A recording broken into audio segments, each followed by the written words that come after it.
In this video, I'm giving you a guide to the cards you need if you want to play Yu-Gi-Oh! In 2024. What's potion? You got Matt here, and welcome back to another competitive Yu-Gi-Oh! Video. 2023 is just about over, and that means that a new year in the Yu-Gi-Oh! TCG is about to begin. There are so many amazing cards that are set to be released in 2024, but to take full advantage of them, you have to be ready with cards that were released in previous years. I'll be giving you some amazing suggestions for cards that you can pick up at a really low cost that'll really improve the cards you have available at your disposal. So if you're excited for the video, then make sure to smash the like button. If this video hits 150 likes, I'll bring you a guide to the best board breakers in Yu-Gi-Oh! Also, if you like deck profiles, combo guides, meta discussions, and competitive Yu-Gi-Oh! Videos just like this one, you're gonna love this channel. So make sure to subscribe and help us reach our new goal of 5,000 subscribers. Now with that being said, here are the best cards that you need if you want to play Yu-Gi-Oh! In 2024. Let's jump into it. Before I start, it's easy for me to recommend a bunch of really expensive cards that not everyone can actually afford because they're just the better cards of the format. So what I'm going to do is I'm going to limit each card that I talk about today to a maximum of $25. But that's going to be until the very end of the video for a special section. For people who have a bit of a higher budget, I'll add cards that are also really good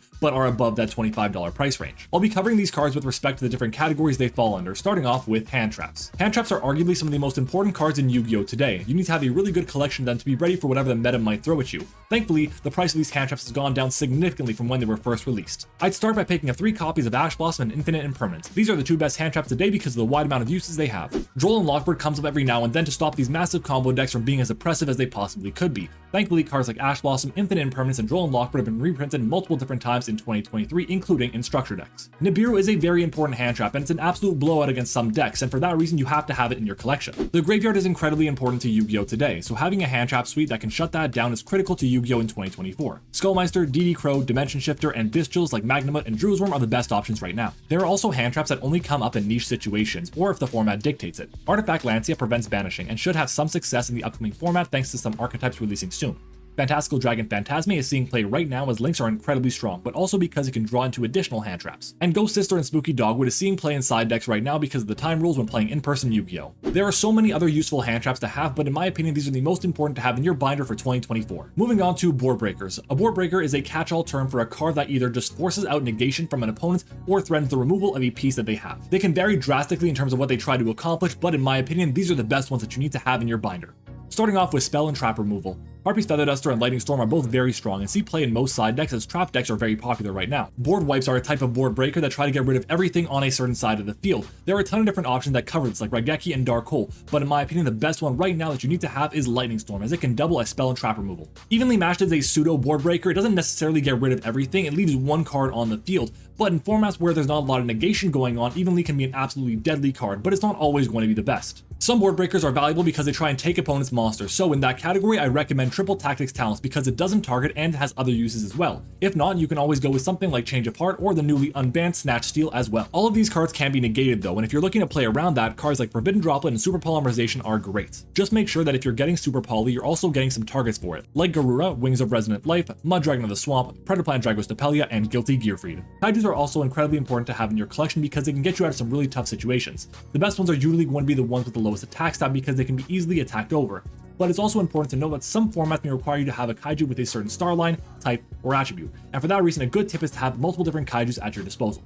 Some prefer to have a kaiju with the same name in their deck if they decide to even use a kaiju, but I prefer to mix and match my kaijus. While it's widely regarded that Gamma Seal the Sea Turtle kaiju is the best one because of its attack stat, it is more expensive, so I'd recommend picking up copies of Radian the multidimensional kaiju, Godarla the mystery dust kaiju, and Kumungus the sticky string kaiju as well. All 3 of these have been reprinted in low rarities in structure decks over the past 2 years, so they should be easily accessible. And don't forget a copy or 2 of Interrupted Kaiju Slumber just in case you need it. Finally, we have Kashtira Fenrir, which escaped the ban list once again. We also have Dino Restar Pankratops, which is now at 2 copies. Both these cards are very similar, but essentially they're acting as 1-for-1 forms of removal. Oh, and Book of Moon. Everyone needs Book of Moon. How about the extra deck though? There are a ton of good, generic, and powerful cards in the extra deck that everyone needs to have access to if they want to play Yu-Gi-Oh! In 2024. I'll divide this category into the different types of extra deck monsters, starting off with Lynx because they're so generic and powerful, and because they do so much for every different strategy. Even though some of these cards have been out for over 5 years, it doesn't change how good these cards can actually be. Nightmare Cerberus, Nightmare Phoenix, and Nightmare Unicorn are all amazing toolbox cards that everyone should have at their disposal, acting as monster destruction, spell and trap destruction, and even returning a card to the deck respectively. Their flexibility is really useful. IP Masquerena is another great card. It makes the nightmares even stronger than they already are, letting you link summon during your opponent's turn. Other powerful link 2s include the Charmers, a series of cards with different attributes with matching effects. The two most important for 2024 are Dark, the Dark Charmer Gloomy, and Hita, the Fire Charmer Ablaze. Dark monsters are always going to be good, and 2024 is looking to be the year where fire monsters take the leap to be the best attribute of the year. So having these cards is critical to extend your plays and interrupt your opponent's graveyard. One of the most popular engines in 2024 will be the Sinful Spoils engine, which is made up of the Dark monster Diabellstar the Black Witch, and the level 1 fire monster that they aim to summon off the engine's search card, the original Sinful Spoils, Snake Eye. So if your opponent is playing that engine, then there should always be a target for you to revive with the Charmers. If you're going to pick up the Charmers, you might as well also pick up a copy of Selene, Queen of the Master Magicians, which is essentially going to be a monster reborn that allows you to continue to link climb and extend your plays. Now you can link climb to something like Axis Code Talker, but unfortunately Axis Code Talker is slightly above our budget.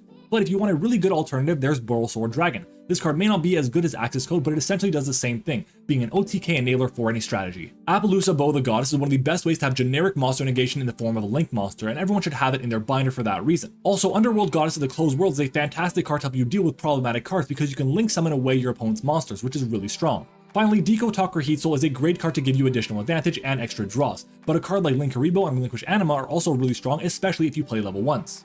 As for fusions, it's going to be the super poly targets I mentioned before, Garura, Muddragon, and Dragostapelia. Those are the ones you want to have. Synchros are much harder to make in Yu-Gi-Oh! Right now because the other extra deck mechanics are very generic, but for that reason I only have one synchro monster on this list, and that's going to be Baronne de Fleur.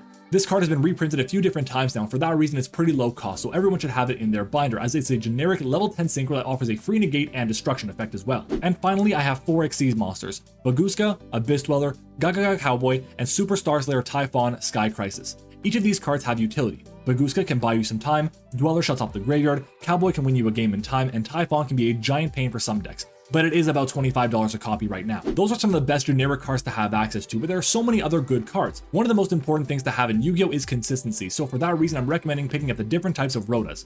A Rota is an acronym for a reinforcement of the army, which essentially is just an addition of a monster from deck to hand. So the different Rotas that you should pick up are going to be, of course, the original reinforcement of the army, Fossil Dig, Fire Formation Tenki, Silent Mining, and of course, just to be safe, Emergency Teleports. All of these cards have been printed multiple different times and are really low cost right now. In my original script, there was a section here for Floodgates, and thankfully the ban list has taken care of most of them, but there are still some that are really problematic that you should have in your collection nonetheless. They are Skill Drain, Summon Limit, Deck Lockdown, and Zombie World. All of these cards kind of stop your opponent from playing the game, and they see play at the top competitive events. And finally, here are some generic cards that don't necessarily fit in one of the given categories, but everyone should have nonetheless. Starting off with Solemn Judgment and Solemn Strike. These cards don't come up too often, but they do see some play from time to time at high-level events, especially in the side deck. Dimensional Barrier and Spellbound are two really strong cards that limit your opponent's access to the extra deck. Both Spellbound and Dimensional Barrier are seeing play throughout the side deck this year. Dimensional Barrier can be more impactful against some strategies, while Spellbound can be used to prevent link summons or to chain to the effective IP Masquerena to prevent them from going into one of the most powerful cards of all time in SP Little Knights. Small World grants decks consistency when they may not otherwise have it. You also need to have the right Small World bridges to effectively use the card, but in some decks it's really nice to have the extra consistency. Speaking of consistency, let's talk about the pots. Pot of Duality, Pot of Extravagance, and Pot of Prosperity. Every duelist needs 3 copies of these cards to cover their bases and have as much consistency as they could need. And pick up 3 copies of Upstart Goblin while you're at it, just in case. And of course, having some defensive cards is also really important, so pick up a copy of Call by the Grave and 3 copies of Crossout Designator. These cards are meant to stop your opponent from stopping you. And everyone should also have the Adventure and Therion engines. Both of these engines can be splashed into multiple different decks to increase their power level.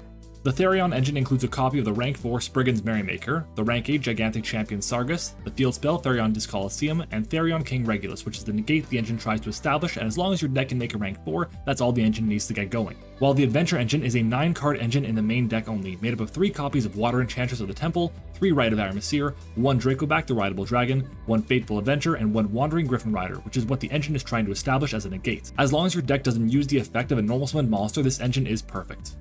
I know you're going to want a top 10, so if I had to make one, here it is. The top 10 cards everyone needs for 2024 in no particular order are Triple Tactics Talent, Pot of Prosperity, Super Polymerization along with the fusions required for it, Super Starslayer Typhon Sky Crisis, Kashtira Fenrir, Ash Blossom and Joyous Spring, Infinite Impermanence, Droll and Lockbird, Underworld Goddess of the Closed World, and the Charmers, Dark and Hita. I want to keep this list to our existing budget of $25 max per card, since it's unlikely that everyone will have the ability to pick up the cards in the next section. Finally, if budget is no problem for you, you should pick up 1 or 2 copies of SP Little Knights, a copy of Axis Code Talker, 3 copies of Triple Tactics Thrust, and then the Sinful Spoils engine, which is made up of 3 copies of Wanted, 1 or 2 copies of Diabell Star, and 1 original Sinful Spoils Snake Eye. All of these cards are amazing and will see a ton of play in 2024. And there you have it, that is my list for the cards that every Yu-Gi-Oh player needs to play the game in 2024. What did you think of the list? Let me know down in the comments, and if I missed anything, place it down there as well, and we'll be able to help out as many people as possible get the cards they need for the upcoming season. If you enjoyed the video, it would be awesome if you left a like. Remember, if we hit 150 likes on the video, then I'll make sure to bring you a guide to the best board breakers in 2024 and how they interact with the best meta decks.